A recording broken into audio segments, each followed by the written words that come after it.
Very good morning. இன்னைக்கு நம்ம எதை பத்தி பேச போறோம் அப்படின்னா social anxiety in our life, in our mind. நம்மளுடைய மனதில் சமுதாயத்தை பற்றிய ஒரு பதட்டமான மனநிலை அது எப்படி இருக்கிறது அப்படிங்கிறத பத்தி நம்ம பேச போறோம். என்ன காரணம் அப்படின்னா நம்ம வாழ்க்கையில நமக்கு எப்பவுமே ஒரு பயம், அச்சம், கவலை, துக்கம், சங்கடங்கள் நமக்கு இருந்துகிட்டே இருக்கு. இதுல யாரை பத்தி அதிகமான சங்கடங்கள் இருக்குன்னா, நம்மை சுற்றி இருக்கக்கூடிய, நம்மளோடு பழகக்கூடிய, நம்மை சில நிலைகளில் நம்மை மாற்றக்கூடிய அந்த நம்மை சுற்றி அமைக்கப்பட்டிருக்கக்கூடிய அந்த மக்களினுடைய மனநிலை தான் நம்மளை பெரிய அளவுல பாதிக்குது. அதை பத்தி தான் நம்ம நிறைய பயப்படவும் செய்றோம். ஏன்னா இந்த சமூகம்ங்கிறது நமக்கு ரொம்ப முக்கியமான ஒண்ணு.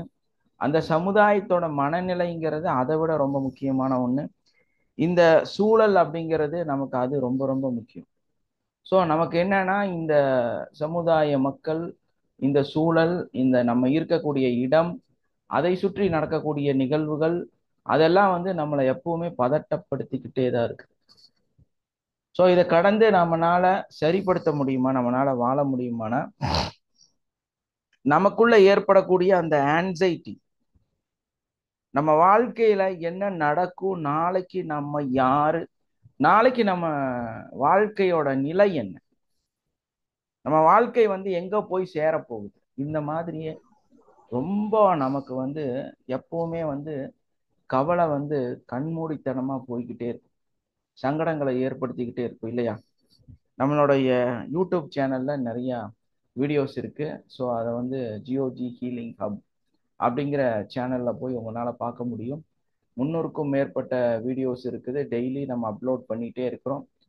ஸோ நீங்க அதுல பார்த்து நீங்க அதோட மறக்காம சப்ஸ்கிரைப் பண்ணிட்டு பாருங்க. அப்போ டெய்லி நம்ம போடக்கூடிய வீடியோஸ் நோட்டிஃபிகேஷனாக உங்களுக்கு வரும். அது பெரிய அளவில் நமக்கும் ஒரு சப்போர்ட்டை கொடுக்கும். அதனால நம்ம யூடியூப் சேனல்ல இந்த வீடியோஸ் ரெக்கார்டிங்ஸாக எக்கச்சக்கமாக இருக்கு. ஸோ அதை பார்த்து உங்கள் வாழ்க்கைக்கு தேவையான நிறைய முக்கியமான நோட்ஸ் அதில் இருக்கு. ஸோ அதை தொடர்ந்து நீங்கள் கேட்டுட்டு இருக்கும்போது, தொடர்ந்து அதை பார்த்துட்டு இருக்கும்போது உங்கள் வாழ்க்கை பல விதத்தில் பெரிய மாற்றத்தை சந்திக்க ஆரம்பிச்சு. அதே மாதிரி அது மட்டும் இல்லாம நீங்க அங்க நிக்காம உங்க வாழ்க்கையை சரிப்படுத்துவதற்கு நம்மளுடைய லைஃப் மாஸ்டர் கோர்ஸையும் கத்துக்கிட்டு நீங்க நல்லபடியா உங்க வாழ்க்கையை அமைச்சுக்கணும் அப்படின்னு நான் கேட்டுக்கொள்கிறேன். அதோட நம்மளோட வாழ்க்கையில இருக்கக்கூடிய இந்த சமுதாய நிகழ்வுகளை பற்றி நமக்குள்ள இருக்கக்கூடிய அந்த ஆன்சைட்டி, அந்த பயம், அந்த துக்கம், அந்த கவலை, அதை நம்ம முழுமையா சரிப்படுத்தணும். நம்ம கிளாஸ்ல புதுசா ஜாயின் பண்ணியிருக்கக்கூடியவங்க ரத்னகுமார், உங்களுடைய அந்த மொபைல் நம்பரை சேட் பாக்ஸ்ல போட்டுருங்க. தொடர்ந்து உங்களை தொடர்பு கொள்றதுக்கும் உங்களுக்கும் எங்களுக்கும் ஒரு நல்ல ஒரு கம்யூனிகேஷனை ஏற்படுத்துவதற்கும் நம்மளுடைய டெய்லி வரக்கூடிய அந்த ஃப்ரீ கிளாஸஸை உங்களுக்கு கொடுப்பதற்கும் எங்களுக்கு உறுதுணையாக இருக்கும். அதன் காரணமாக உங்களுடைய அந்த மொபைல் நம்பரை இந்த சேட் பாக்ஸ்ல போட்டுருங்க. Very very thank you. Thank you Ratnakumar. அப்ப அப்படி நமக்கு சுத்தி என்னெல்லாம் நடக்குது அப்படிங்கிறத பத்தி நமக்கு பயங்கரமா ஒரு கவலை இருக்கு. மெயின் கான்செப்ட் என்னன்னா, நம்மளோட ஃபியூச்சர், நம்மளோட நாளைய நாள், வருங்காலம் எப்படி இருக்கும் அப்படிங்கிறது தான் நம்மளோட பயத்தோட ரொம்ப முக்கியமான ஒரு விஷயம். அப்ப அந்த ஃபியூச்சரை பத்திய நம்ம பயப்படக்கூடிய அந்த விஷயங்கள் நம்மளை சரியான முறையில அந்த கவலைகளை நம்ம எப்படி ஹேண்டில் பண்ணணும், எப்படி அந்த கவலைகளை நம்ம கடந்து போக முடியும் அப்படின்னு நமக்குள்ள ஒரு பெரிய போராட்டம் நடந்துகிட்டே இருக்கும் இல்லையா? அந்த நடக்கக்கூடிய நிகழ்வு நம்ம எப்படி அதுல இருந்து சரி சரி செய்ய முடியும் அப்படின்னு நம்ம பயந்துகிட்டே தான் இருக்க போறோம். உண்மையிலே நம்ம சுத்தி நடக்கிற விஷயங்கள் எல்லாம் உண்மையிலே நம்மளை பாதிக்குதா அப்படின்னா, நீங்க நல்லா ஒரு ஆலோசனை பண்ணா உங்களுக்கு தெரியும். நீங்கெல்லாம் ஒரு ஸ்கூல்ல காலேஜ்ல படிச்சிருப்பீங்க இல்லையா சார்? அப்ப அந்த மாதிரி நீங்க படிச்சுட்டு இருக்கும்போது ரொம்ப ஜாலியா சந்தோஷமா உங்க வீட்டுல சொல்லுவாங்க, இதுதான் உன் ஃபியூச்சர், இதுதான் உன் டர்னிங் பாயிண்ட், உன் வாழ்க்கையை நீ சரிப்படுத்திக்க, நல்ல மார்க் எடு, நல்ல படி உட்கார்ந்து அப்படின்னா காதுல கூட வாங்க மாட்டாங்க. காதுல கூட வாங்க மாட்டாங்க. அந்த கடைசி டிப் எக்ஸாம் அன்னைக்கு போய் காப்பி அடிச்சு லோலாய் பண்ணி அதை செஞ்சு இதை செஞ்சு எப்படியெல்லாம் இப்ப அந்த எக்ஸாம் அந்த செமஸ்டர் அந்த 5 வருஷத்துக்குள்ள 3 வருஷத்துக்குள்ளார அந்த கடைசி எக்ஸாம்ல அடிச்சு புடிச்சு ஃபைனு கட்டி அதை பண்ணி இதை பண்ணி எழுதி வெளியே வராங்க. அப்படிதான் இருக்கிறாங்க. அந்த பிரசன்ட்ல இருக்கக்கூடிய அந்த மகிழ்ச்சி, சந்தோஷம், அதை அந்த டைம்ல அனுபவிக்கிறாங்க. இன்னைக்கு என்னங்கிறத ஜாலி பண்ணி காலேஜ்ல ஸ்கூல்ல அனுபவிச்சுட்டு நாளைய பத்திய சிந்தனையை அந்த கடைசி நாள்ல உட்காந்து கசபுசான்னு என்னெல்லாம் பண்ணி ஒரு வாரம் உட்காந்து ஒரு 15 நாள் உட்காந்து அடிச்சு புடிச்சு படிச்சு எக்ஸாம் எழுதி வெளியே வரீங்க. இந்த ஒரு வாழ்க்கை உங்களுக்கு தெரியுது, நீங்க கடந்துதான் வந்திருக்கீங்க. ஆனா பிரசன்ட்ல இருக்கிற வாழ்க்கையில நீங்க அந்த மாதிரி சிந்தனையில இல்ல, மகிழ்ச்சியா இல்ல. அதுக்கு பதிலா என்ன பண்றீங்கன்னா, மற்ற நபர்கள் நம்மளை பத்தி என்ன சிந்திப்பாங்க, எப்படி சிந்திப்பாங்க, எப்படி பார்ப்பாங்க, என்ன பண்ணுவாங்க, அப்படியே சிந்திச்சு வாழ்றது. இப்போ ஒரு ஜாப்ல இருக்கீங்க, ஒரு ஆபீஸ் 10 பேர் வேலை செய்யறாங்க, 2 3 சீனியர்ஸ் இருக்காங்க, அவங்க எல்லாம் நல்ல சம்பளம் வாங்குறாங்க. உங்களோட கொலீக்ஸ் இல்லைன்னா உங்க கூடயே வேலை செய்யக்கூடியவர், அவருக்கு கொஞ்சம் எக்ஸ்பீரியன்ஸ் இருக்கு, சீனியாரிட்டி இருக்கு, ஆனா அவர் உங்க வீட்டோட பக்கத்து வீட்டுக்காரரா இருக்கிறார். அப்ப என்ன பண்றீங்க அப்படின்னா, அவர் கார் வாங்கினா நீங்களும் கார் வாங்க, அவர் கார் புதுசு மாத்தினா நீங்களும் புது கார் மாத்துறீங்க, அவர் பைக் வாங்கினா நீங்களும் பைக் வாங்குறீங்க, அவர் பைக்கை மாத்தினா நீங்களும் பைக்கை மாத்துறீங்க. உங்க ஒய்ஃப்க்கு ஒரு பைக், அவருக்கோட ஒய்ஃபுக்கு அவங்க வண்டி வாங்கி கொடுத்தா நீங்க உங்களுக்கு உங்க ஒய்ஃபுக்கு ஒரு வண்டி வாங்கி கொடுக்கணும்னு நினைக்கிறீங்க. இப்படி நம்ம அடுத்தவங்களுக்காக அடுத்தவர்கள் செய்வதை சுட்டி காட்டி அதற்கான விஷயங்களை கவனித்து அதுக்கான வேலைகளை மட்டுமே நம்ம செய்யக்கூடியவர்களாக மாறிட்டோம். அங்க என்ன பண்ணோம், நம்மளோட தேவைக்கே நம்ம கண்டுக்காம ஜாலி அடிச்சு ஊர் சுத்தி எல்லாம் பண்ணோம், ரொம்பவுமே மகிழ்ச்சியா சந்தோஷமா வாழ்ந்தாங்க. இங்க சந்தோஷமும் இல்லை, நிம்மதியும் இல்லை, தூக்கமும் இல்லை, 24 மணி நேரம் கவலை, அதுக்கு மேல காம்படிஷன். என்ன காம்படிஷன்னா, பக்கத்து வீட்டுக்காரன் என்ன செய்யறான், நம்ம பக்கத்து ஜாப்ல இருக்கிறவரு என்ன செய்யறாரு, நம்ம வீடை சுத்தி என்ன நடக்குது, நம்ம செய்யக்கூடிய தொழிலை சுத்தி என்ன நடக்குது, 10 பேர் எப்படி நினைப்பாங்க, 10 பேர் எப்படி பேசுவாங்க, எப்ப பார்த்தாலும் இந்த 10 பேர் 10 பேர் 10 பேர்னு அந்த 10 பேர்த்த பத்தியே சிந்திச்சுட்டே இருக்கிறது. இப்படி வாழ்க்கையில நீங்க அந்த 10 பேர்த்த பத்தியே சிந்திச்சுட்டு இருந்தா உங்களை பத்தி நீங்க எப்ப சிந்திக்க போறீங்க, எப்ப உங்களுக்காக நீங்க வாழ போறீங்க? ஏன்னா அந்த 10 பேர்த்த பத்தி நம்ம சிந்திக்கும் போது ஒண்ணு நம்மளோட நிம்மதி போயிடுச்சு இல்லையா, நம்மளோட மகிழ்ச்சி போயிடுச்சு, நம்மளோட சந்தோஷம் போயிடுச்சு. தேவையில்லாம நிறைய உழைக்கிறோம். எதுக்காகன்னா அவங்ககிட்ட காமிக்கிறதுக்காக, அவங்க கிட்ட நம்ம வாழ்க்கையை பத்தி தெரிவிக்கிறதுக்காக, நானும் நல்லாதான் இருக்கிறேன் ப்ரூஃப் பண்றதுக்காக கடன் வாங்கிக்கிறீங்க. நானும் சூப்பரா தான் இருக்கிறேன்னு காமிக்கிறதுக்காக தேவையில்லாம இஎம்ஐ கட்டுறீங்க. இப்படி வாழ்க்கை பூரா கடனாளியாகவே வாழ ஆரம்பிக்கிறீங்க இல்லையா? அப்படிதானே? ஒரு சகிப்புத்தன்மை அப்படிங்கிறது நமக்கு இல்லாம போயிருக்கு. நம்ம பிரச்சனை என்ன, நமக்கு சகிப்புத்தன்மை. ஆனா தேவையே இல்லாம நம்ம நிறைய விஷயத்த சாக்ரிஃபிகேஷன் நம்மளே ரொம்ப கஷ்டப்படுத்திட்டு சகிச்சுக்கிட்டு வாழ்றோம். என்னன்னா, ஒண்ணு பொருள் வாங்குறதுல பொறுமையா இருக்கிறதுல நமக்கு சகிப்புத்தன்மை இல்லை. ஆனா அந்த பொருளை வாங்கினதுக்கு அப்புறம் இஎம்ஐ, லோனு, கஷ்டம், துக்கம், கவலை, பிரச்சனை, அதை சகிச்சுக்கிட்டு வாழ்றோம். அதை பயங்கரமா சகிச்சு அதை கஷ்டப்படுத்தி அது நம்மளை ரொம்ப துக்கப்படுத்தி நமக்கு கட்ட முடியாம ரொம்பவுமே ரிஸ்க்ல நம்ம வாழ ஆரம்பிச்சோம்.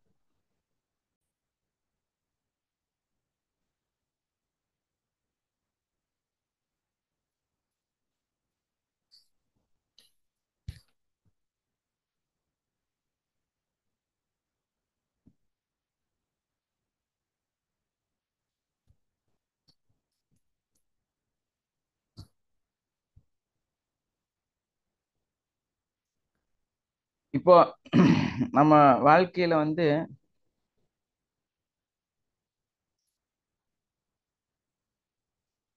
ஒரு பீஸ்ஃபுல்னஸ் இல்லை, என்ஜாய்மெண்ட் இல்லை, மனம் விட்டு பேசுறது இல்லை, ப்ராட் மைண்ட் இல்லை. ஏன்னா இஎம்ஐ கட்டணும், விட்டு கொடுக்க முடியாது, தைரியமா முடிவெடுக்க முடியாது. இப்படி உங்க வாழ்க்கையவே வந்து நரகமாக மாற்றிக்கிறீங்க. அதே மாதிரி நம்மளை சுத்தி இருக்கக்கூடிய நபர்கள், உங்களுடைய ஜாப்ல இருக்கக்கூடிய நபர்கள், உங்க தொழில இருக்கக்கூடிய நபர்கள், உங்களோட ஹெச்ஆர்ஓ, சிஇஓ, பக்கத்து வீட்டுக்கார், நெய்பர், இவங்க எல்லாருமே தவறானவர்கள்.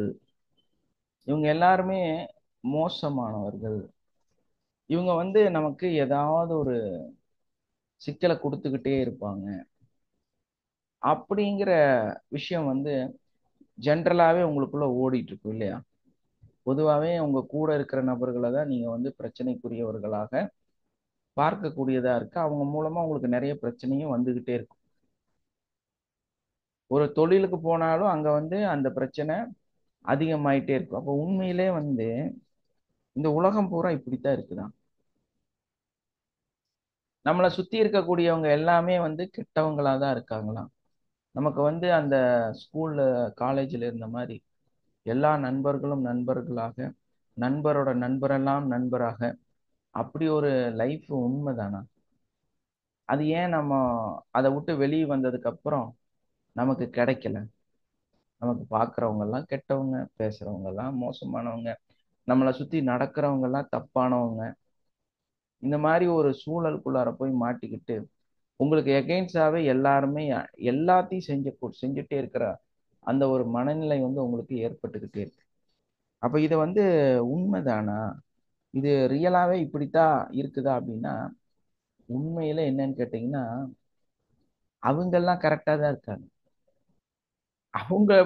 அவங்க வந்து உங்களை எல்லாம் எதையும் சிந்திக்கவெல்லாம் இல்லை. ஆனா இதை யார உருவாக்குறான்னு கேட்டா, யார் உருவாக்குறான்னு கேட்டா, நீங்க தான். உங்களுடைய சிந்தனையில், உங்களுடைய மனநிலையில், உங்களுடைய அறிவில், உங்களுடைய அந்த உங்களை சுற்றி இருக்கக்கூடிய மற்ற நபர்களை பற்றிய சிந்தனையில் நீங்க தான் ஒரு பெரிய கிரியேஷனை உருவாக்கி வச்சிருக்கிறீங்க. இவங்க கெட்டவங்க, இவங்க நல்லவங்க, இவங்க மோசம், இவங்க அப்படி, இவங்க இப்படின்னு யார் உருவாக்கி வச்சிருக்கிறா? நீங்க தான் உருவாக்கி வச்சிருக்கீங்க. உண்மையில அப்படி கிடையாது. உண்மையிலே நான் சொன்ன மாதிரி அந்த காலேஜ் காலகட்டத்தில், அந்த ஸ்கூல் காலகட்டத்தில் எல்லாருமே நண்பர்கள், எல்லாருமே நமக்குரியவர்கள், எல்லாருமே நம்மை சார்ந்தவர்கள். இப்போ நம்ம வந்து பெருசா அந்த பையனுக்கு தெரியாது, ஃப்ரெண்டோட அம்மாவா இருக்கும், ஆனா அம்மான்னு கூப்பிடுவான். ஆனா யாருன்னே தெரியாது, ஆன்ட்டின்னு கூப்பிடுவான். யாருன்னே தெரியாத அக்கான்னு கூப்பிடுவான், தங்கச்சின்னு கூப்பிடுவான். சந்தோஷமா வந்து பழகுவோம். எந்த விதமான ஒரு தவறான சிந்தனையும் அவங்களுக்குள்ள இருக்கவே இருக்காது. அப்படி ஒரு பிராட் மைண்ட்ல பழகுவாங்க. அதே இந்த சமுதாயத்துக்குள்ளார வந்து வருமானம், சம்பாதியம், சொந்த டெவலப்மெண்ட் அப்படின்னு வரும்போது எல்லாருமே கெட்டவங்க, எல்லாருமே மோசமானவங்க, எல்லாருமே எகெயின்ஸ்ட் ஆனவங்க. எல்லா இடமுமே ரொம்ப கஷ்டத்துக்குரிய இடம். இதுக்கு வர்றதுக்கு காரணம் என்னன்னா, அந்த மனிதர்கள் யாரும் கிடையாது. நம்மளுடைய சிந்தனை, நம்மளுடைய தாட்ஸ், நம்மளுடைய என்னங்க ஓவர் திங்கிங். யாரோட ஓவர் திங்கிங்?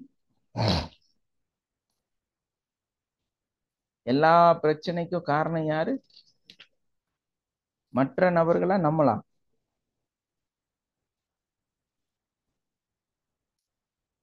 ஏன்னா நமக்கு எப்பவுமே நம்ம தான் பிரச்சனை, நம்ம தான் காரணம். மற்றவங்களை பற்றிய, ஃபியூச்சரை பற்றிய பயம் நமக்கு இருந்துட்டே இருக்கு. எப்ப அதை பற்றிய ஒரு பயம் நமக்குள்ள இல்லையோ, அப்ப நம்ம கொஞ்சம் கண்ணு திறந்து பார்க்கலாம். ஓ, இவங்க நல்லவங்க தான் போல இருக்குது அப்படின்னு நமக்கு தெரிய ஆரம்பிக்கும். ஆனா நம்மளோட வாழ்க்கையோட அந்த நாளைய நாள் அப்படின்னு சிந்திச்சு அதுக்காக ஸ்ட்ரெஸ், அதுக்காக நம்ம ஃபோர்ஸா நிறைய விஷயத்த நான் நாளைக்கு பொதுவாகவே உங்கள்கிட்ட சொல்லியிருப்பாங்க. உன் வாழ்க்கையில நல்லாகணும்னு நினைச்சீனா நாளைக்கு நீ என்னாவேன்னு சிந்திச்சு இன்னைக்கு செயல்படு. ஒரு செலவு பண்றோம், ஏதோ வாங்கி சாப்பிட்றோம், கொஞ்சம் காஸ்ட்லியான பொருள், உடனே கடவுளை நினைச்சு வாழ். சரியா? சரி, ஓகே. இன்னைக்கு நீ இதை செலவு பண்ணேன்னா நாளைக்கு ஒண்ணும் இல்லாம போயிடும். நாளைக்கு நாளைய நாள் அதுக்காக சிந்திச்சு இன்னைக்கு வாழணும். எதுக்காகனா இன்னைக்கு நான் சந்தோஷமா இருந்தா நாளைக்கு நான் சந்தோஷமா இருப்பேங்கிறதுக்காக வாழணும்.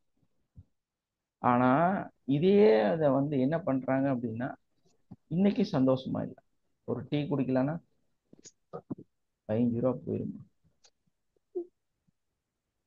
காசு வேஸ்ட் ஆயிருமா அப்படின்னு சிந்திக்கிறது. நல்ல சாப்பாடு வேணுமா, வேண்டாம், ஏதோ ஒண்ணு சாப்பிட்டுக்கலாம், சமைச்சுக்கலாம், காசு மிச்சம் பண்ணு. இப்படி வாழ்க்கையில நிறைய விட்டு கொடுத்து விட்டு கொடுத்து விட்டு கொடுத்து சகிச்சு சகிச்சு சகிச்சு அப்படி ஏக்கத்திலேயே வாழ்ந்தா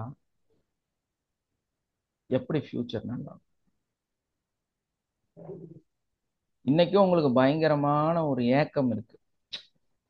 இது நான் எப்பயாவது வாங்கி சாப்பிடணும். ஒரு சின்ன விலை தான், ஒரு 300 ரூபா இருக்குமா, இல்ல 400 ரூபா இருக்குமா இருக்காது. அந்த பொருளை நீங்க வாங்கி சாப்பிட்றதா இருந்தா அது உங்களுக்கு ஒரு 400 ரூபாய்க்கு கிடைக்குமா இருக்கும்.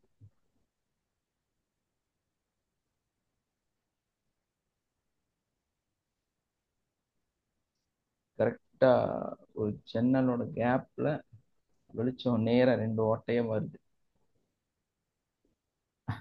அது என்ன பண்ணாலும் கரெக்டா கிழக்கு நோக்கி வணக்கம். உட்கார்ந்துட்டு இருக்கிறேன்னா தெரியுமா? இருக்காருங்கய்யா. சரிங்க. அடுத்தல ஜெயா இங்கே இருப்பீங்களாம். நைனா.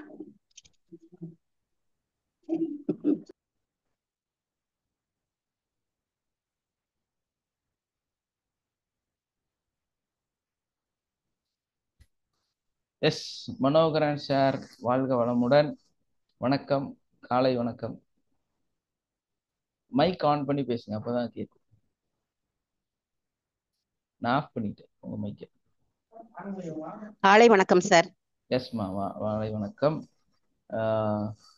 சந்தோஷம், நல்லா ஃப்ரெஷ்ஷா அழகா இருக்கிறீங்க பார்க்கும்போது. டியூட்டிக்கு வந்திருக்கேங்க சார். எஸ் எஸ், டியூட்டிக்கு வந்தாச்சா? ஆமாங்க சார். சரி சரி. அப்ப அந்த மாதிரி நம்ம வாழ்க்கையில எப்ப பார்த்தாலும் நமக்கு என்ன ப்ராப்ளம் அப்படின்னா, வணக்கம் சொல்லுங்க. எஸ் எஸ், நம்மளோட சந்தோஷத்தை எல்லாத்தையுமே டோட்டலா மாத்தி வச்சுட்டு அதுக்கப்புறமா நம்ம என்ன பண்றோம், ஃபியூச்சர்ல சந்தோஷமா இருக்கிறதுக்காக இன்னைக்கு நம்மளோட சந்தோஷத்தை தள்ளி வைக்கிறோம். அது சரியா அப்படின்னா, நம்ம ஃபியூச்சர்ல சந்தோஷமா இருக்கணுங்கிறதுக்காக இப்ப நிறைய சகிச்சுட்டு வாழ்றோம். ஸோ கடைசியில நம்ம வாழ்ந்து வாழ்ந்து ஒரு கடைசி காலம் அப்படின்னு நமக்கு வரும்போது எதுவுமே அனுபவிக்கல, சந்தோஷமாவும் இல்லை. நைனா. கடைசியில் என்ன ஆகும்?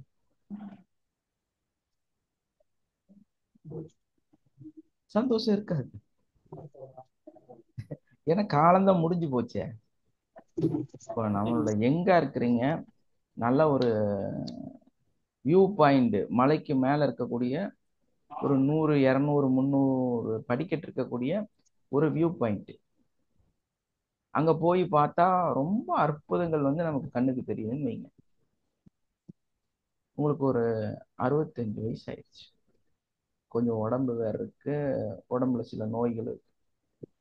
நீங்க இவ்வளவு நாள் என்ன நினைச்சிட்டு இருந்தீங்கன்னா, சரி நம்ம ஃபியூச்சருக்காக தேவையில்லாம டூர் போக வேண்டாம், தேவையில்லாம செலவு பண்ண வேண்டாம், தேவையில்லாம அனுபவங்களை ஏற்படுத்தி அந்த காசை மிச்சம் பண்ணி வைக்கலாம் அப்படின்னு சொல்லியே வாழ்ந்துட்டு இருக்கிறீங்க. ஆனா இப்ப 65 வயசு ஆயிடுச்சு, ரிட்டையர்மெண்ட் எல்லாம் முடிஞ்சிருச்சு, கையில கொஞ்சம் காசு. 300 படி ஏறுவீங்களா?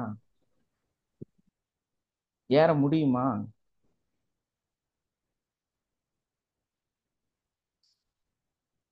ஏற முடியுமா? யாராவது யாராவது சொல்லுங்க ப்ளீஸ். 300 படிக்கட்டு ஏறி போய் அந்த இயற்கைய, ஆகாய கங்கைய உங்களால பார்க்க முடியுமா? வழுக்க வேற செய்வாங்க. ஆகாய கங்கை கேள்விப்பட்டிருக்கிறீங்களா? கர்நாடகால இருக்கு. தண்ணி வந்து கீழ இருந்து மேல வரும். அதுக்கு ஒரு 40 படிக்கட்டு கீழே இறங்கும். அந்த 40 படிக்கட்டுமே வந்து தண்ணியில தான் இருக்கும். சாதாரணப்பட்டவங்க வந்து இறங்க முடியாது, ரொம்ப டேஞ்சர். ஆனா அதுல இறங்கி போனாதான் அந்த தண்ணி நம்ம மேல விழும். ஆகாய கங்கை கேள்விப்பட்டிருக்கீங்களா?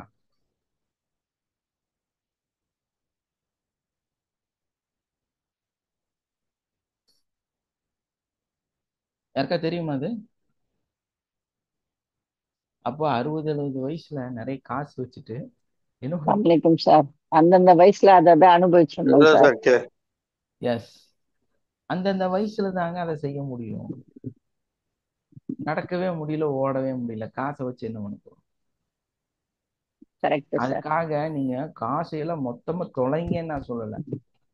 ஒரு 6 மாசம், ஒரு வருஷம் கொஞ்சம் காசெல்லாம் சேர்த்து பிளான் பண்ணி கொஞ்சம் ஒரு சிலதெல்லாம் போய் பார்த்துட்டு அழகா அதெல்லாம் கவனிச்சுட்டு வந்துடணும். அது ரொம்ப முக்கியம்.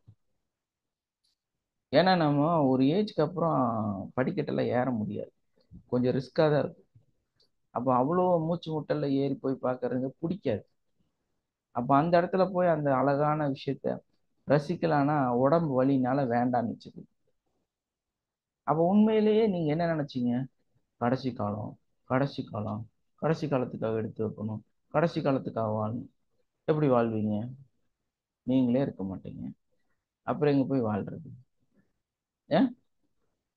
அப்புறம் எப்படி வாழ்றது?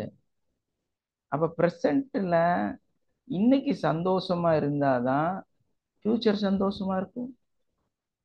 இன்னைக்கு நம்ம என்னெல்லாம் அனுபவிச்சு வச்சிருக்கிறோமோ, என்னெல்லாம் பார்த்து வச்சிருக்கிறோமோ, அப்போ வயசானதுக்கு அப்புறமா அப்படியே கோல்டன் மெமரிஸா அதை பத்தி போட்டோஸ் பார்த்துக்கிட்டு பேசிக்கிட்டு சந்தோஷமா இருக்கலாம். மெமரிஸை ஏற்படுத்தி வைக்கணுமா வேண்டாமா? Yes or no? வைக்கணும். எஸ் சார், வைக்கணும் சார். உங்க வாழ்க்கையில மெமரியே இல்லை, பிளாங்கா கிடக்குது. எப்படி நீங்க நல்லதை அனுபவிப்பீங்க? எப்படிங்க உங்க அந்த கடைசி காலத்துல எப்படி இருந்தாலும் 300 400 படிக்கட்டு நீங்க ஏற போறது இல்லை. ஆனா நல்ல யங் ஏஜ்ல ஏறிட்டு அங்க போய் நின்று வேடிக்கை பார்க்கணும். அன்று ஒரு நாள் அப்படின்னு ஒரு பாட்டெல்லாம் பாடலாம் இல்லையா? Yes or no? Yes sir. அந்த 400 படிக்கட்டுன்னு சொல்லிட்டு பாட்டு பாடலாம்.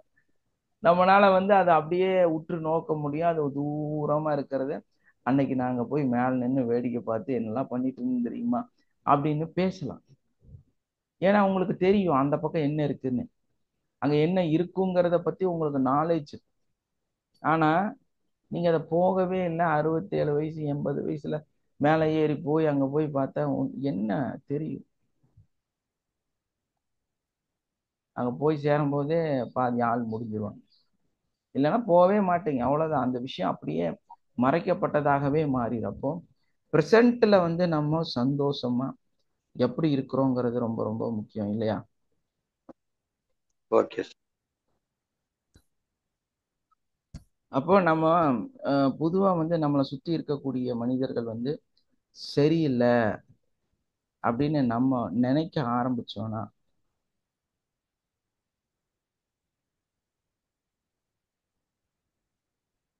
நம்மளை சுத்தி இருக்கக்கூடியவர்கள், நம்ம நடக்கக்கூடிய நிகழ்வுகள் எல்லாமே வந்து சந்தோஷமாக நம்மளை, நமக்காக, நம்மளை சுத்தி இருக்கக்கூடியவர்கள் அப்படின்னு நம்ம சிந்திக்க ஆரம்பிச்சோம்னா நல்ல விஷயங்களை நம்ம வந்து அட்ராக்ட் பண்ண ஆரம்பிச்சிடுவோம். அவங்கெல்லாம் வந்து உண்மையிலே நல்லவங்களா மாற ஆரம்பிச்சிருவாங்க இல்லையா? கரெக்ட். ஆனா நமக்கு அந்த ஓவர் திங்கிங், ஓவர் கான்சியஸ்னஸ். இப்போ அதை விட பெரிய விஷயம் என்னன்னா, நம்ம நல்ல ஆரோக்கியமா இருக்கணும்னு நினைச்சிட்டு இன்சூரன்ஸ் பாலிசி எடுக்கிறது, நோயை பத்தி நிறைய சிந்திக்கிறது, அதுக்கான ப்ரிவென்டிவ் மெத்தட்ஸை வந்து ஃபாலோ பண்றது. ஒரு ஒரு சின்ன பையன் நான் பார்க்குறேன், நம்ம கூட காஃபி சாப்பிடும் வித்தவுட் சுகர். ஏன்ப்பா வித்தவுட் சுகர்? இல்லை, சுகர் சாப்பிட்டா உடம்பு வரும். அது இல்லாமல் எங்கள் அப்பாவுக்கு, அம்மாவுக்கு, தாத்தாக்கு, பாட்டிக்கு எல்லாத்துக்குமே சுகர் இருக்குது. அவங்களாம் நிறைய கஷ்டப்படுறாங்க. அதனால நான் இப்பவே சுகர் சாப்பிடுவேன். எப்படி இருக்கு?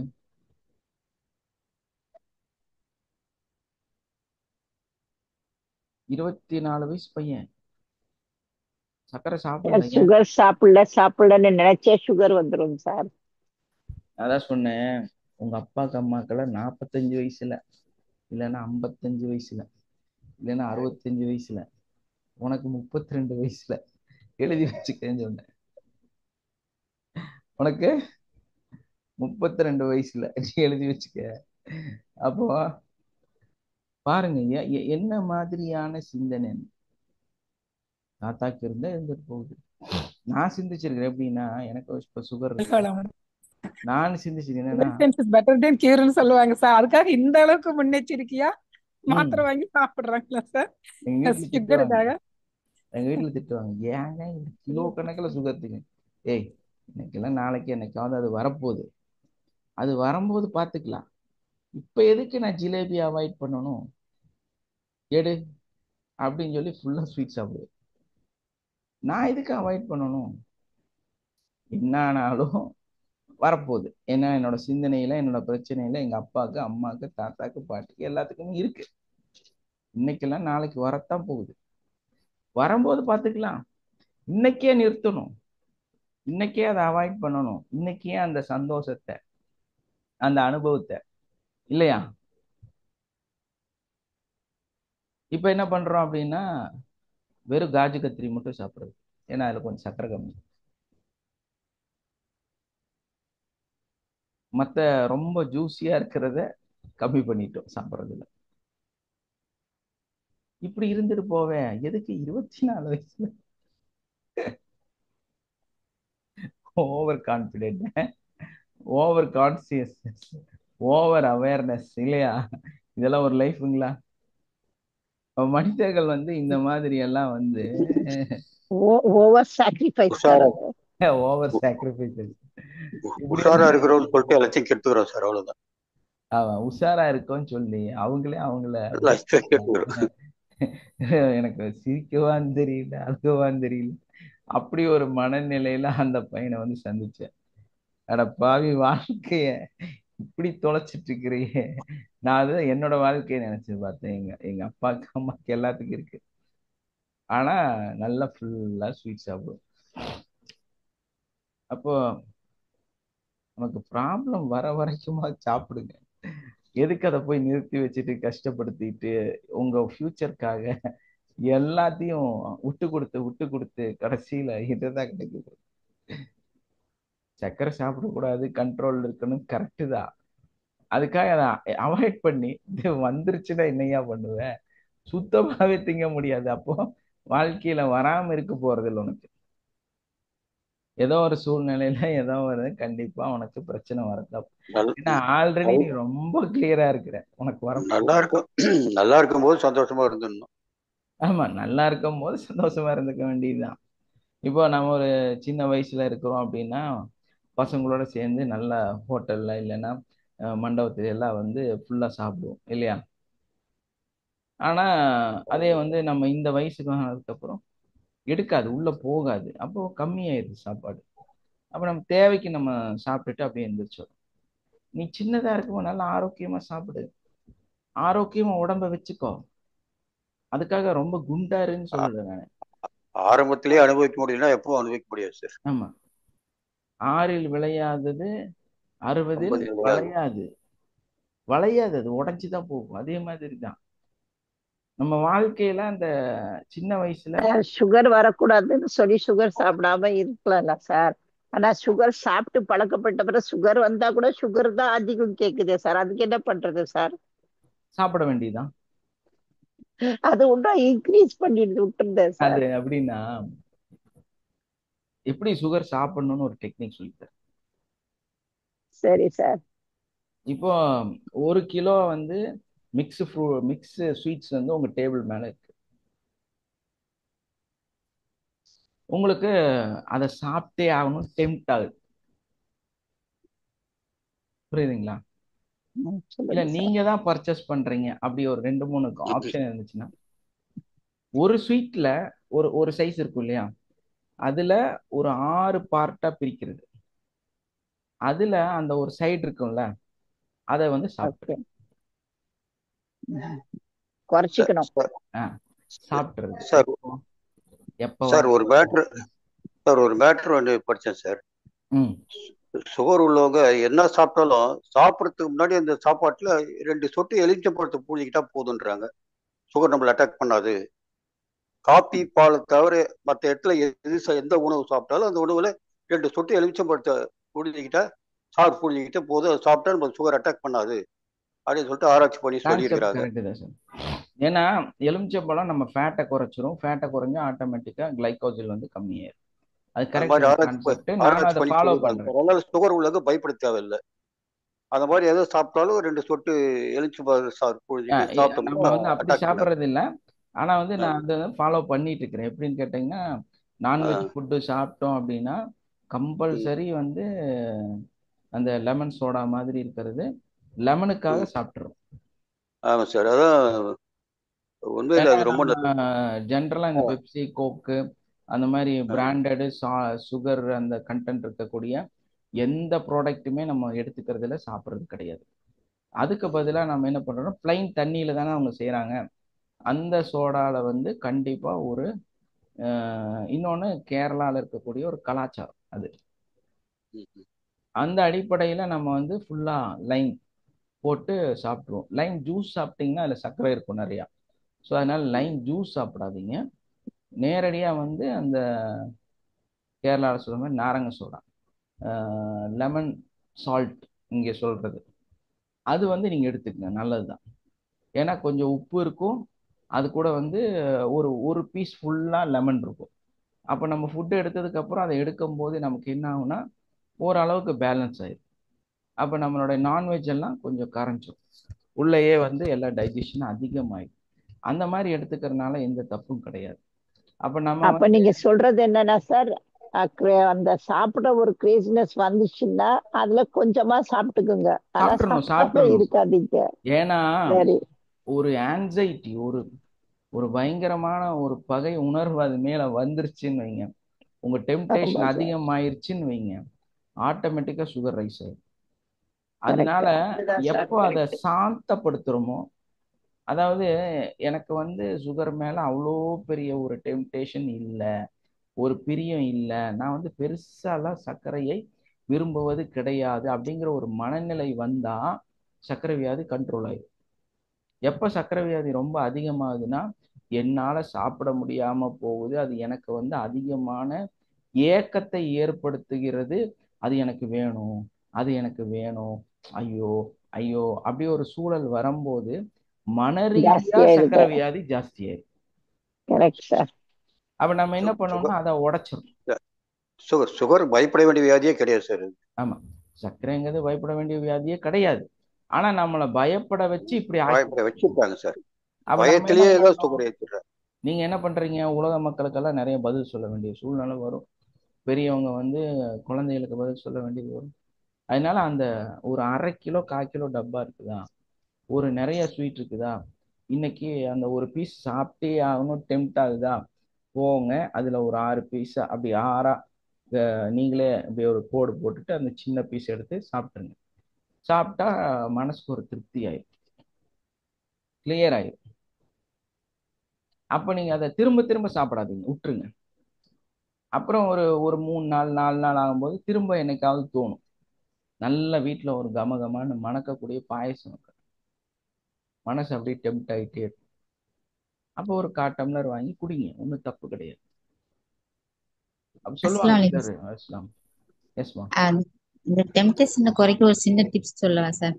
சொல்லுங்கம்மா, சொல்லுங்க. எனக்கு தெரிஞ்சது, ம் இப்ப இந்த மாதிரி சாப்பிட விரும்புறப்ப அந்த நம்ம என்ன சாப்பிட விரும்புறோமோ அதை கொஞ்சமா எடுத்து வாயில வச்சு நல்லா சுவைச்சு வாயில வச்சு கொஞ்ச நேரம் நல்லா அந்த டேஸ்ட்டை நம்ம ஃபீல் பண்ணி நம்ம முழுங்கணும் வைங்கல, நம்மளுக்கு ரொம்ப சாப்பாடு தேவைப்படாது. கொஞ்சோண்டுலயே நம்ம ரொம்ப திருப்தியா feel பண்ணணும். அப்ப நம்மளுக்கு சுகரும் ஏறாது, சாப்பிட்ட திருப்தியும் கிடைக்கும். ஆமா, இது அதே நான் தான் சொல்றேன். அது அது அது கண்டிப்பா. அதான் அவங்க சொல்றது என்னது, உமிழ்நீரோட கலந்து சாப்பிடணும். இல்ல இல்ல, அந்த உமிழ்நீரோட சாப்பிட்றதுங்கிறத இன்னொன்னு, அந்த ஃபீலை அதிகப்படுத்துறது. அந்த ஃபீலை அதிகப்படுத்தும் போது ஆட்டோமேட்டிக்கா நமக்கு சரியாயிடும். இப்போ நான் ஒரு இடத்துல சொல்லியிருக்கிறேன் உங்களுக்கு வந்து நிறைய துவைச்சு சாப்பிடும்போது ஃப்ரூட்ஸ் அந்த உமிழ்நீர் சாப்பிடுங்க போகும். அப்படின்னு. ஃப்ரூட்ஸ் சாப்பிடும்போது ஜூஸா குடிங்க, இன்னும் நல்லதுன்னு சொல்லியிருக்கேன். ஆனா எந்த ஒரு ஜூஸ்லயும் சர்க்கரை போட்டு குடிக்காதீங்க.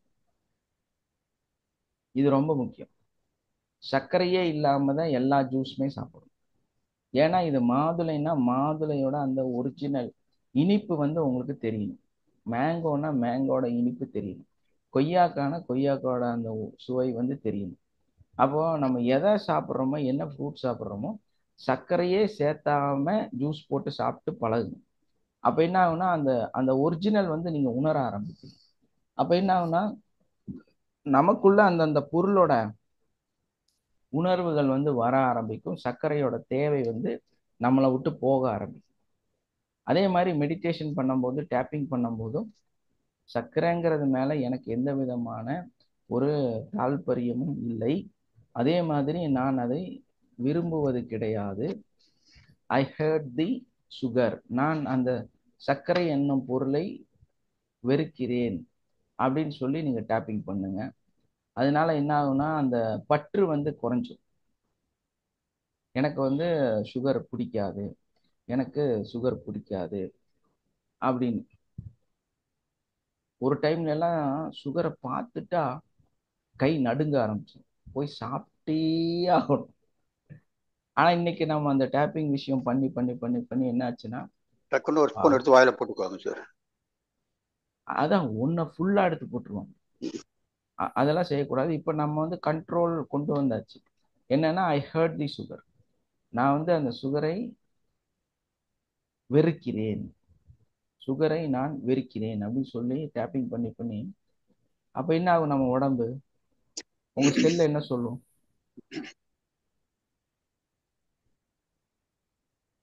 உங்க செல்கள் எல்லாமே வந்து சர்க்கரையை விரும்பாது இல்லையா? சார். அப்ப அது என்ன ஆகும்னா, உங்க உடம்புல அந்த ஸ்டோர் ஆயிருக்கிறது எல்லாம் வெளியேற்றி, அப்ப அந்த எக்ஸஸா இருக்கக்கூடிய சுகர் வந்து உள்ள போய் ஸ்டோர் ஆகாது, வெளியே போக ஆரம்பிச்சு, அது பேர்ன் ஆயிடும். அந்த மாதிரி வந்து நம்ம சர்க்கரைக்கு மேல இருக்கக்கூடிய அந்த மோகத்தை குறைக்க குறைக்க குறைக்க நம்ம ஆட்டோமேட்டிக்கா நம்ம நார்மலுக்கு வந்துடும். என்ன பிரச்சனைனா, நம்ம எதை ரொம்ப விரும்புறோமோ அது என்ன பண்ணுவோம், எதை நம்ம அட்ராக்ட் பண்றோமோ அது என்ன பண்ணுவோம், அது நம்மளை அட்ராக்ட் பண்ணும் இல்லையா? ஆமா சார், கண்டிப்பா. எதை நம்ம விரும்புறோமோ அது நம்மளை விரும்பும். ஆமா சார். நம்ம அதை விரும்பலைன்னா நம்மள எடுத்துருவாங்க, அது நம்மள விட்டு போயிடும். நம்மளை விட்டு போயிடும். அப்ப அதனால வந்து இந்த பொதுவாகவே அந்த இதே குறைஞ்சிருது. டீ காஃபி ஆகட்டும், எல்லா ஆகட்டும், அந்த ரியாலிட்டியை ஃபீல் பண்ணி சாப்பிட ஆரம்பிச்சிங்கனால உப்பு கூட ஒரு கட்டத்துல வந்து தேவையா அப்படிங்கிற ஒரு சூழலுக்கு வந்துடும். ஏன்னா நம்மளோட பழங்குடி மக்கள்லாம் வந்து உப்பே யூஸ் பண்ணல. அந்த எந்த பொருளா இருந்தாலும் அதோட ரியாலிட்டியை வச்சு சாப்பிட்டாங்க. அப்போ உப்பு இல்லாத பொருள் வந்து குப்பையில அப்படின்னா அப்படி கிடையாது. ரைஸே வந்து உப்பு போடாம வேக வச்சு சாப்பிடுங்க, நல்ல இனிப்பா இருக்கும். யாருக்கு தெரியும்? ரைஸ்ல யாரும் உப்பு போட மாட்டாங்களா சார்? அரிசியில சாப்பாட்டுல உப்பு போட்டுதான் வடிப்பாங்க. ஆனா அந்த வடிக்கும் போது உப்பு இல்லாம வடிச்சிட்டு அந்த சாப்பாடை சாப்பிட்டு பாருங்க, பயங்கரமான இனிப்பா இருக்கும். பார்த்துருக்கீங்களா? ஒரு லைட்டா தண்ணி ஃபீல் இருக்கும், ஆனா அது அதோட டேஸ்ட் வந்து சர்க்கரை அதிகமா இருக்கிறது நம்மளால உணர முடியும். அப்ப அதனால நம்ம என்ன பண்ணோம்னா அந்த உப்போட அளவையும் கண்ட்ரோல்ல வச்சுக்கணும். ஏன்னா உப்பு வந்து நம்ம நிறைய எடுக்கும்போது அதுவும் வந்து உங்களுக்கு சில ப்ராப்ளத்தை வந்து கிரியேட் பண்ணும். அதனால வந்து அதையும் சரி பண்ணி வச்சுங்க. நம்ம கிட்னி வந்து பாதிக்கும், கிட்னி பாதிக்க பண்ணும் சார். சார் மதரே எந்த டெய்லி தண்ணியில் எந்த உப்பு போட்டு சார் எந்த சமைப்பாங்க. எந்த ஒரு அஃபர்மேஷன்ஸும் நம்ம கொடுக்க வேண்டாம். உப்பு சாப்பிட்டா அது கிட்னி பாதிக்கும் இது பாதிக்கும் சார். உப்பு அதிகமாக இருந்தால் கிட்னி பாதிக்கும் சார். அதைத்தான் சார், உப்பு அதிகமா சாப்பிட்டா கிட்னி பாதிக்கும்னு நீங்க அஃபர்மேஷன் கொடுக்காதீங்க. சாப்பிட்டாலும் சாப்பிடலைனாலும் நீங்க நல்லா தான் இருப்பீங்க. புரியுதா? அதனால இந்த மருத்துவ அடிப்படையான விஷய சிந்தனைகளை வந்து நம்ம உள்ள கொண்டு வரவே கூடாது. ஏன்னா நம்மளோட அவேர்னஸ் தான் இவ்வளோ நோய்க்கு காரணம். நம்மளுடைய அவேர்னஸ் தான் இவ்வளோ நோய்க்கு நோய்க்கும் காரணம். காரணம். அதனால எதுலேயுமே நம்ம வந்து ஒரு அவேர்னஸாக இருக்கக்கூடாது. பர்டிகுலரா நோய்களை பற்றியும் மருத்துவத்தை பற்றியும் ரொம்ப அவேர்னஸாக இருக்கக்கூடாது. அந்த மாதிரி இருந்தீங்கன்னா நீங்களே உங்களுக்கு தெரியாம ஒரு ஒரு நோய்களையும் உங்களுக்குள்ளார நீங்க உருவாக்கி வளர்த்திருவீங்க, உருவாக்கிடுவீங்க. ஸோ அதனால வந்து சர்க்கரை, சால்ட்டு அதிகமாக எடுத்தா கிட்னி ஃபெயிலியர் ஆயிடும். இது ஒரு தவறான சிந்தனை. ஸோ நம்ம அப்படியெல்லாம் சிந்திக்க கூடாது. நான் உப்பு சாப்பிட்டாலும் சாப்பிடலைனாலும், சர்க்கரை சாப்பிட்டாலும் சாப்பிடலைனாலும் நான் ஆரோக்கியமாக இருக்கிறேன் அப்படிங்கிறதுல நம்ம தெளிவா இருக்கணும். அதே மாதிரி நம்ம வந்து நம்ம செய்யக்கூடிய செயல்கள்ல நம்மளை சுத்தி எந்த இருக்கக்கூடிய பயமும் மனசுல இருக்கக்கூடாது சார். எந்த பயமும் மனசுல இருக்கக்கூடாது. ஆமா, மைண்ட்ஃபுல்னஸ். எல்லாத்துலேயுமே ஒரு திருப்திகரமான ஒரு மனநிலை எப்படி இருக்கணும்? எல்லா திருப்திகரமான நல்லது. விஷயத்திலையுமே ஒரு ஃபுல்ஃபில்மெண்ட் வந்து நம்ம உணரணும். நம்ம ஒரு விஷயம் செய்யறோம், கஷ்டப்படுறோம், ஒரு ஒரு பொருளை வந்து நம்ம செய்யறோம், ஒரு உழைப்பை வந்து நம்ம கொடுக்குறோம் அப்படின்னா அதுல வந்து முழு முழு நம்மளோட இதை வந்து கொடுக்கக்கூடியவர்களாக இருக்கும். இப்போ நம்ம வந்து 2 நாள் வந்து கண்டினியூவா டிராவல் எல்லாம் பண்ணோம். ஆனா எப்படியோலாம் அட்ஜஸ்ட் பண்ணி உங்களுக்கு மெடிடேஷன் கொடுத்தோம் பாத்தீங்களா? ஒரு நாள் என்னமோ தான் கட்டாச்சு. ஆமா சார். அப்போ டிராவலிங்ல இருந்திருப்பீங்க. டிராவல்ல இருந்தாலுமே 3 நாள் கட் ஆக வேண்டியது ஒரு நாள் தான் கட் பண்ணோம். ஏன்? ஒய்ஃபை இருக்குதுன்னு தெரிஞ்சிருச்சுன்னா உடனே அதுக்காக போட்டு விட்டுட்டோம். Yes or no? Yes sir. அதுதான் விஷயம். அப்போ நம்ம எதை செஞ்சாலுமே வந்து நம்மளோட வேலைகளை ஆத்மார்த்தமா நம்ம செஞ்சுக்கிட்டே இருக்கணும். நம்ம அதுக்காக வந்து எனக்கு அந்த பிஸி இந்த பிஸின்னு அதை வந்து ஒரு டைமிங்கா நம்ம எடுத்துக்க கூடாது. ஏன்னா நம்ம வந்து எப்போ நம்ம மைண்ட்ஃபுல்லா நம்ம வந்து ஹார்ட்ஃபுல்லா ஒரு விஷயத்த செய்யறோமோ அதுதான் வந்து நமக்கு சக்சஸ் கொடுக்கும். அப்ப நம்ம பயிற்சி பண்ணக்கூடிய விஷயங்கள், நம்மளை சுத்தி இருக்கக்கூடிய மனிதர்கள் எல்லாருமே எப்படி இருக்கணும்? நமக்கு எப்படி இருக்கிறாங்க? நல்லவங்களா இருக்காங்க. நல்லவங்களா இல்லைங்க, உங்களுக்கு கொஞ்சம் கஷ்டம் கொடுத்துருக்குறாங்க, உண்மைதான். இருந்தாலும் நம்ம என்ன நினைக்கணும்? அவங்களை எல்லாம் நல்லவர்களாக நினைக்க வேண்டும். நம்ம சுத்தி இருக்கிற ஒரு ஆள் கூட மோசம் இல்லை. நம்மளை சுத்தி நடக்கக்கூடிய நிகழ்வுகள் ஒண்ணுமே வந்து மோசம் இல்லை அப்படிங்கிற ஒரு மைண்ட்ஃபுல்னஸ் நமக்கு இருக்கணும். அப்ப அந்த இதை வந்து நம்ம உள்ள வளர்த்தும் பொழுது நமக்கு நம்ம அறியாமே எல்லாமே நல்லதுதான் நடக்கும். உங்களுக்கு ஏன் நல்லது நடக்கல, உங்களுக்கு ஏன் கஷ்டம் இருக்கு, ஏன் உங்களுக்கு எல்லாரும் எகெயின்ஸ்டா ஒர்க் பண்றாங்க அப்படின்னா உங்களுடைய மனசுல இருக்கக்கூடிய அந்த எண்ணம் தான் அதுக்கு காரணம். அப்ப எல்லாமே எனக்காக நடக்குது, எல்லாமே எனக்காக நடக்குது, எல்லாருமே எனக்காக இருக்கிறாங்க, எல்லாருமே என்னோட சொந்தம் பந்தம் அப்படின்னு ஒரு சந்தோஷமான மனநிலையில இருந்தா நம்மளை சுத்தி எப்படி இருக்கும்? சந்தோஷமா இருக்குமா இருக்காதா? சந்தோஷமா இருக்கும் சார். சந்தோஷமா தானே இருக்கும். கண்டிப்பா. அப்ப நம்ம இதை பத்தி கவலைப்படணுமா? தேவையே இல்லை. தேவையே இல்லை. நம்மளும் சந்தோஷமா இருக்கும். குழந்தைங்க மாதிரி குழந்தைங்க மாதிரி குழந்தைங்க மாதிரி அவங்களுக்கு எல்லாமே அவங்களுக்கு ஒரு உலகத்தை வச்சுக்குவாங்க. அந்த உலகத்துல அவங்க சந்தோஷமா இருப்பாங்க. நம்ம என்ன பண்றோம்னு கூட அவங்க கவனிக்கவே மாட்டாங்க. ஏன்னா அவங்கள சுத்தி எல்லாமே சந்தோஷமா இருக்குன்னு அவங்க ஃபீல் ஆகுறாங்க. என்னோட அனுபவம் என்னன்னு கேட்டீங்கன்னா, பசங்க அவங்களுக்கு வயசு வயசு இருக்கு, 19 20 வயசு ஆனாலுமே நம்ம வந்து இப்போ வந்து ஒரு 14 லட்சம் ரூபாயோட பைக் வாங்கி கொடுக்க முடியாது நம்மளால. ஆனா அவங்க எதுவுமே ஆலோசனை பண்ணாம அந்த பைக்கை பத்தி நம்மகிட்ட நிறைய விளக்கம் கொடுப்பாங்க. வேணா போய் ஷோரூம்ல பார்க்கலாம்னு சொல்லுவாங்க. Yes sir. சார் ஏன்னா நமக்கு அதை பத்தி கவலை இருக்கு, அவங்களுக்கு அதை பத்தி கவலையே இல்லை. அந்த பணத்தை பத்தி கவலை இல்லை, அதனுடைய சூழ்நிலை மதிப்பு பத்தி அவங்களுக்கு கவலை தெரியாது இல்லை, சார். அதனுடைய வேல்யூ அவங்களுக்கு தெரியாது. சூழ்நிலையை பத்தி கவலை இல்லை, வேல்யூவேஷன் எல்லாம் நல்லாவே போடுறாங்க. ஆனா அவங்களுக்கு அந்த கவலை சங்கடம் என்ன, நம்ம நம்ம எப்படி இருக்கிறோம், நம்ம அப்பா என்னவா இருக்காங்க, நமக்கு அவங்களுடைய வந்து அது அவங்களுடைய தகுதி அவங்களுடைய இருக்குமா, ஆசை மட்டும்தான் அது முன்னாடி இருக்கும். அவ்வளவுதான். அவங்களுக்கு அவங்க அந்த நாளை சந்தோஷமா இருக்கணும். சரி, இன்கேஸ் கேட்டுட்டா, இன்னைக்கு வந்து கேட்டாச்சு, கேட்டுட்டு நம்மளும் இதெல்லாம் நடக்காதுப்பா விட்டுருமான்னா ஆன் த ஸ்பாட்ல விட்டுருவாங்க. ஒரு சில பசங்க வந்து வாசி கட்டி பிரச்சனை பண்ணி எல்லாம் பண்ணுவாங்க.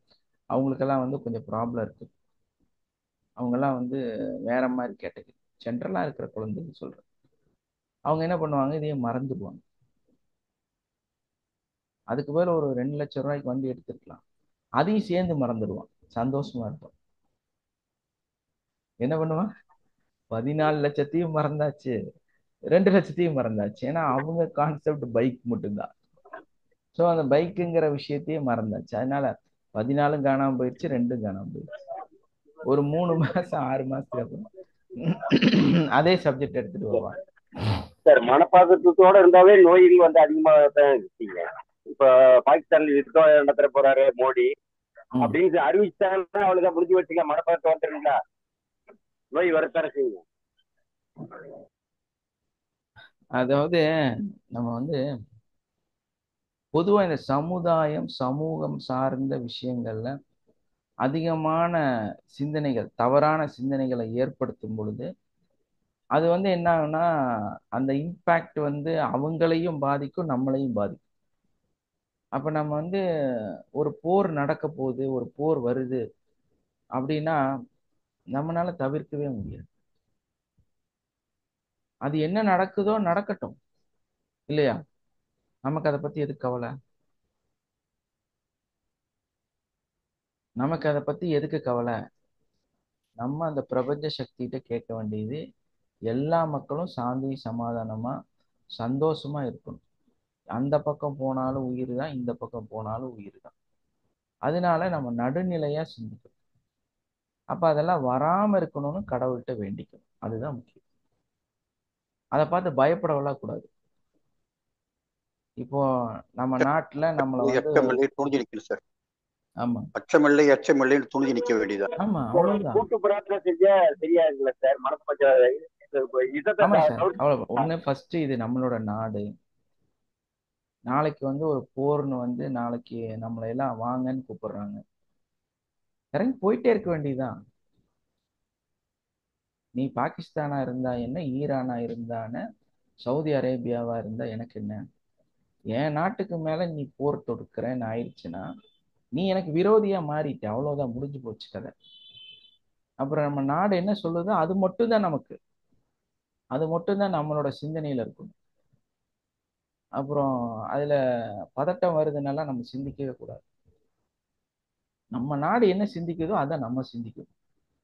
நீ எங்க இருக்கிறையோ அதுதான் உன்னோட நாடு, எங்க வாழ்றையோ அதுதான் உன்னோட வீடு.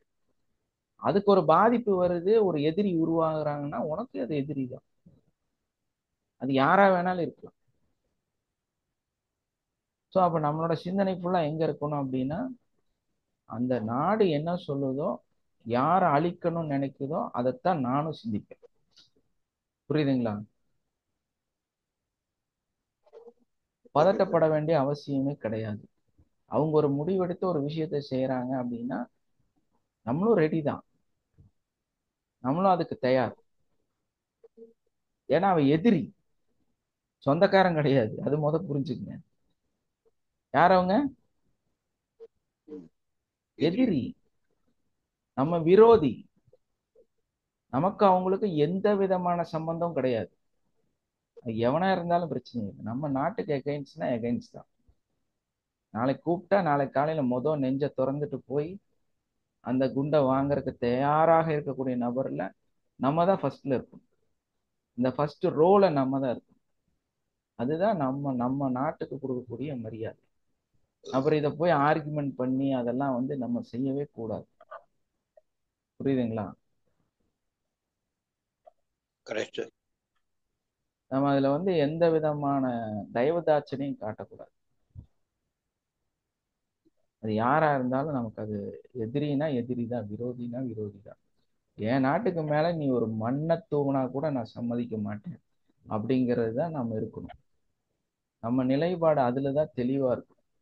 அதனால அதுதான் இந்த சோசியல் விஷயங்கள்ல நம்ம இந்த மாதிரி தவறான சிந்தனைகளையே நமக்குள்ள கொண்டு வரவே கூடாது. நாட்டுப்பற்று இருக்கணும் சார். அவ்வளவுதான், முடிஞ்சு போச்சு. இதுல எதுக்கு நம்ம பயப்படணும்? என் மேல நீ 10 குண்டு போடுவியா, என் வீட்டு மேல போடுவியா, போடு. இல்லையா? நான் உன் வீட்டுக்கு மேல 50 குண்டு போடுவேன். அவ்வளவுதான் சிந்திக்கணும். ஏன்னா நீ எதிரி நாடு, நான் என் நாடு இது. அதனால அதை பத்தி கவலையே படக்கூடாது, அதை பத்தி சிந்திக்கவே கூடாது, நம்ம பதட்டப்படக்கூடாது. மெயினான கான்செப்ட் அது. துணிந்து நிற்க வேண்டியது. நம்ம நம்ம டியூட்டியே அதுதான். நம்ம துணிஞ்சு நிக்கணும், சப்போர்ட் பண்ணணும், இன்னும் 10% டேக்ஸ் எக்ஸ்ட்ரா கொடுக்கணும், இன்னும் ஆயுதங்கள் வாங்குறதுக்கு சப்போர்ட் பண்ணணும், நம்ம சொத்தை எழுதி கொடுக்கணும், நம்ம வித்து பணம் கொடுக்கணும். நம்ம நாடு ஜெயிக்கணும் இல்லையா? கண்டிப்பா. அந்த ஒரு சிந்தனை அடி உண்டா உங்களுக்கு 10 அடி வந்துச்சு, விடும். ஒரு உங்களுக்கு அடி நமக்கு வந்தா குடும்பத்தையும் துரோகிக்கு நீங்க 10 அதே அடி மாதிரி விடும். பார்ப்பீங்க. உங்க குடும்பத்தையும் அதே மாதிரி பார்ப்பீங்க. நாடு வீடு எல்லாமே ஒண்ணுதான். இந்த மாதிரியான சிந்தனை உங்களுக்குள்ள இருந்துச்சுன்னா நாளைக்கு உங்களோட தொழிலையும் நீங்க அப்படித்தான் இருப்பீங்க. எல்லாமே ஒரே கான்செப்ட் தான் கம்ப்ளீட்டா. நீ உன் வீட்டுக்காக போராடினால் வீட்டோட போராட்டம், உன்னோட தொழிலுக்காக போராடினால் உன் தொழிலோட போராட்டம், நாட்டுக்காக போராடினா நாட்டோட போராட்டம். போராட்டம் இல்லாத வாழ்க்கை இல்ல, வாழ்க்கை இல்லை. அது வாழ்க்கையே இல்லை. போராட்டம் இல்லாத வாழ்க்கை வாழ்க்கையே கிடையாது. இல்லை. அப்ப போராடிதான் ஜெயிச்சாகும், போராடிதான் வாழ்ந்தாகும். அப்ப எல்லாத்தையும் கடந்து சென்றுதான் நம்ம வாழ்ந்தாகும். நமக்கு ஒரு பிரச்சனை வருது, நம்ம சமுதாயத்துக்கு ஒரு பிரச்சனை வருது, நம்ம நாட்டுக்கு ஒரு பிரச்சனை வருதுன்னா, நம்ம வீட்டுக்கு ஒரு பிரச்சனை வருதுன்னா அது நமக்குத்தான் பிரச்சனை. ஸோ அதை ஃபேஸ் பண்ண வேண்டிய இடம் நம்ம. எங்க போகணுமோ அங்க போகணும், எங்க எதை செய்யணுமோ அதை முழுசா செய்யணும். அதனால பதட்டமெல்லாம் படக்கூடாது, சங்கடமெல்லாம் படக்கூடாது, சந்தோஷமா இருக்கணும், கொண்டாடிட்டு இருக்கணும். புரியுதுங்களா? என்ன பண்ணும்? அப்பதான் பரபரப்பா இருக்கணும். நம்ம சுறுசுறுப்பா பரபரப்பா. நம்ம சுறுசுறுப்பா இருக்கணும், பரபரப்பா இருக்கணும். அந்த குண்டு போட்டதை நம்ம கொண்டாடிட்டு இருக்கணும். இங்க நீங்க நல்ல மனுஷனா மாறுறக்கெல்லாம் நினைக்காதீங்க தயவு செஞ்சு. இந்த போலி மூஞ்சிய மறைக்கிற வேலையெல்லாம் செய்யாதீங்க தயவு செஞ்சு. அப்படியெல்லாம் நடக்காதீங்க. ஓப்பனா இருங்க. என்ன உள்ள ஒரு இருக்கோ அடி அதை உண்டா அப்படியே 10 அடி விடணும். எஸ், நம்ம அப்படிதாங்க இருக்கணும். யாருக்கும் நல்லவனாவோ மற்ற மனிதர்களுக்காக நம்ம ஒரு முகத்திரையெல்லாம் நம்ம ஏற்படுத்தவே கூடாது. அதெல்லாம் தவறான விஷயம். அங்க மன்னிப்புன்றதுல செல்லாது சார். ஆமா, நீங்களும் போர் வீரராக மாறிட்டீங்கன்னா அப்புறம் போய் மன்னிப்புக்கு என்னத்துக்கு போயிருக்கு இல்லையா? நாடு என்ன சொல்லுதோ அதுதான், நாடு என்ன முடிவு எடுக்குதோ அதுதான். ஏன்னா நம்ம நாட்டை அப்பா என்ன சொல்ற, காப்பாற்றணுன்ற. ஒரு வீட்டுல அப்பா என்ன சொல்றாரோ அதுதானே முடிவு இல்லையா? ஆமா சார். ஒரு நம்ம எல்லாரும் உட்கார்ந்து ஒரு பேசி இது செய்யலாம்னு முடிவு பண்ண அப்பா என்ன சொல்றாரு அதான் முடிவுங்க. அதை போய் யார் போற மாத்த? விரும்புறீங்களா சார்? அப்போ சார் நாடு என்னன்னோடது, விரும்புறது இல்ல. எவன் என்ன விரும்புறது பண்ண இல்ல. எனக்கு என்ன? அவ கூட்டு போட்டா நம்ம போய் கம்முன்னு இருக்க முடியும். போற விரும்புறது இல்ல. போர்ல விரும்புறது கிடையாது சார். போற அந்த யாரும் நாடு விரும்புறது இல்ல. நம்மளோடது. நம்ம நாடு அங்க நம்ம குண்டு நாட்டை போட்டிருக்குன்னா அது கரெக்ட் தான். நம்ம நாட்டை ஆக்கிரமிக்க வந்தா விட மாட்டோம். அவ்வளவுதான். அவ்வளவுதான். அதுல போய் எல்லாம் போர் விரும்புறீங்களா விரும்புறீங்க, போருன்னு வந்துருச்சுன்னா நாடுன்னு வந்துருச்சுன்னா அப்புறம் இறங்கி போக வேண்டியதுதான். அதுல என்னத்த போய் இருக்குது? அது போய் என்னத்த போய் ஆலோசனை பண்ணிட்டு இருக்குது இல்லையா? ஃபர்ஸ்ட் நம்ம கைதான் அங்க இருக்கணும். அதுதான், அது மட்டும் தான் நம்ம சிந்திக்கணும். கை கொடுக்கிற கை நம்மளாதான் இருக்கணும். போற தவிர்க்க பார்க்கணும், முடியலன்னா துணிஞ்சு நிற்க வேண்டியதுதான். தவிர்க்கிறதுக்கு நமக்கெல்லாம் அந்த சக்தி எல்லாம் வேண்டான்னு இல்ல விரும்பினாலே எல்லாருமே ஆரம்பத்துல விரும்பினா போற தவிர்க்க முடியும் தானுங்க. அந்த நாட்டுக்கு பேசி முடிஞ்சதுன்னா தவிர்க்கணும், தவிர்த்துடலாம். ஒத்து அது வரேன்னா போறதுதான். அது அவங்க செய்யறது அவங்க செய்யறாங்க. நம்மளோட செயல்ல இப்படி மட்டும்தான் சிந்திக்கணும். மற்ற நபர்களுக்காக நம்ம ஆதரவு கொடுக்கறது அப்படிங்கிறது வந்து அது சரியில்லை. போர்னு வந்துருச்சுன்னா அது போர் தான். அதுல எந்த மாற்றம் இல்லை. வரக்கூடாது, அவங்களும் உயிர் தான் நம்மளும் உயிர் தான், அது எல்லாமே கரெக்டு தான். அது வந்து மனிதாபிமான அடிப்படையில சரிதான். ஆனா நம்ம நாட்டுக்கு ஒரு பாதிப்பு ஆமா. வருது நம்ம அப்படிங்கும்போது நாட்டுக்கு ஒரு பாதகம் வந்ததுன்னா துணி போர் பண்ண வேண்டியதுதான். அதுக்கப்புறம் அதை வந்து ஆதரிக்கிறீங்களா, நீங்க வந்து அதை விரும்புறீங்களா அப்படின்னா விரும்பதான் செய்வோம், இல்லையா? ஆமா சார், வேற வழி கிடையாது. அதை விரும்பதான் செய்வோம். அப்ப அவங்க பயப்படச்சு அவங்க ஒதுங்கி போயிடணும், அது அவங்களுக்கு மரியாதை. நம்ம வந்து நம்ம பயப்பட வச்சுட்டு தான் இருப்போம்.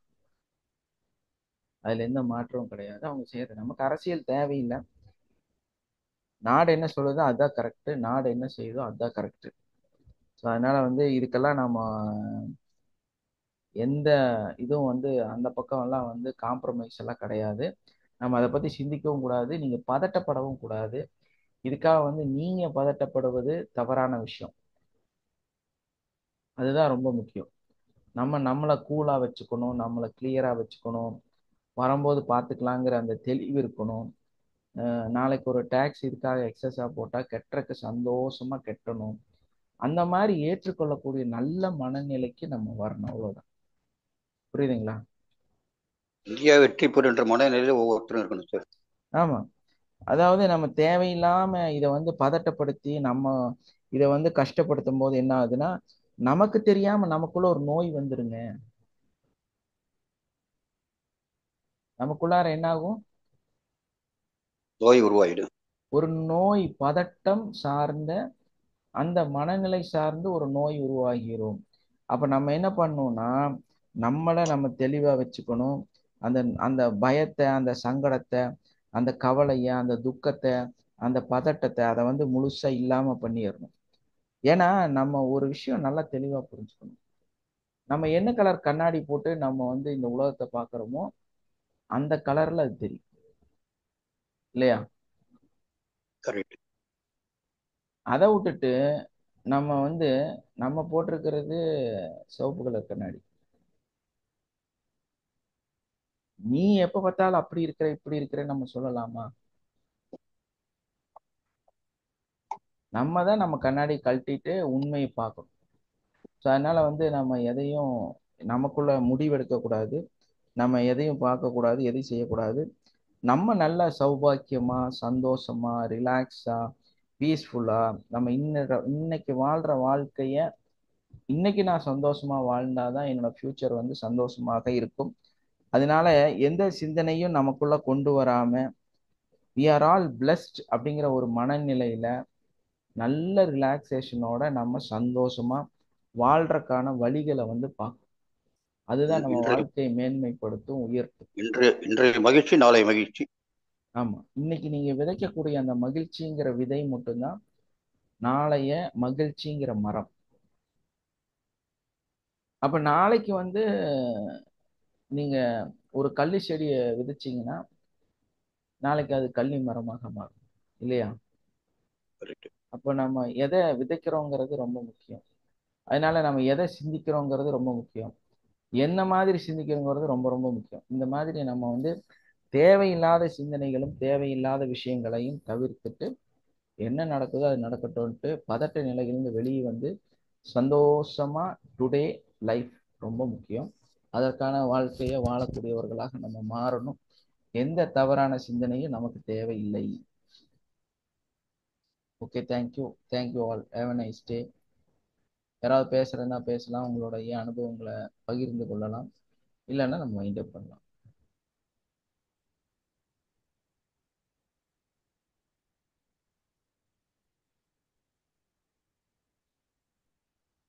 வைண்ட் அப் பண்ணிடலாமா? தேங்க்யூ. Thank you sir. தேங்க்யூ.